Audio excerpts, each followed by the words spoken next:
En politique, la réflexion à long terme peut être un luxe. C'est pourtant ce que la commission de l'Oxford Martin School a décidé de mettre en avant. Sous la houlette de Pascal Lamy, ce groupe de travail international a mené une réflexion sur les grands enjeux à venir pour la planète, en balayant les grands sujets actuels – économie, santé, social, ressources ou développement durable.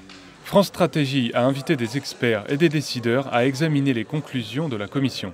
C'est un rapport particulièrement intéressant puisqu'il met en jeu des questions de prospective et de stratégie. C'est même ce qui en est au cœur en quelque sorte. Now for the long term, l'idée est d'incorporer à des politiques publiques assez souvent conçues à court terme des enjeux de long terme et de dessiner des outils, de dessiner des chemins et de faire des propositions concrètes. Des propositions qui se distinguent par leur originalité. En effet, la Commission juge dépassé le système actuel de prise de décision et pointe l'inefficacité des grandes institutions internationales qui manquent de réactivité et dont le fonctionnement oublie certains acteurs fondamentaux. Pascal Lamy et les membres de la Commission préconisent un système plus adapté et proposent un programme d'action. Pour eux, la réflexion doit être globale et à long terme.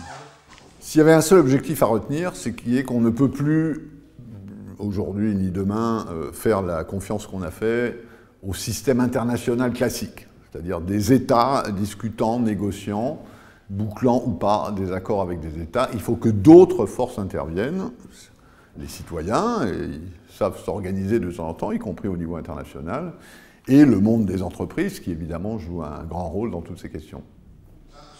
Paradoxe de ce principe, il y a urgence, d'après la commission composée de personnalités prestigieuses. L'ancienne présidente du Chili, l'ex-ministre des Affaires étrangères brésilien, le président honoraire de la Banque centrale européenne ou encore un prix Nobel. Un état de fait qui se vérifie dans le secteur de l'économie comme dans le domaine du développement durable. Si on veut que notre planète et nos enfants et les petits-enfants survivent, il faut vraiment planifier l'utilisation sage et durable de l'environnement. Et tout ça demande une pensée à long terme. Si on traitait la planète comme si c'était chez nous et comme si on avait l'intention de rester, je pense qu'on comprendrait un peu mieux. Les crises successives au niveau mondial doivent concourir à une prise de conscience et à faire évoluer le processus de décision.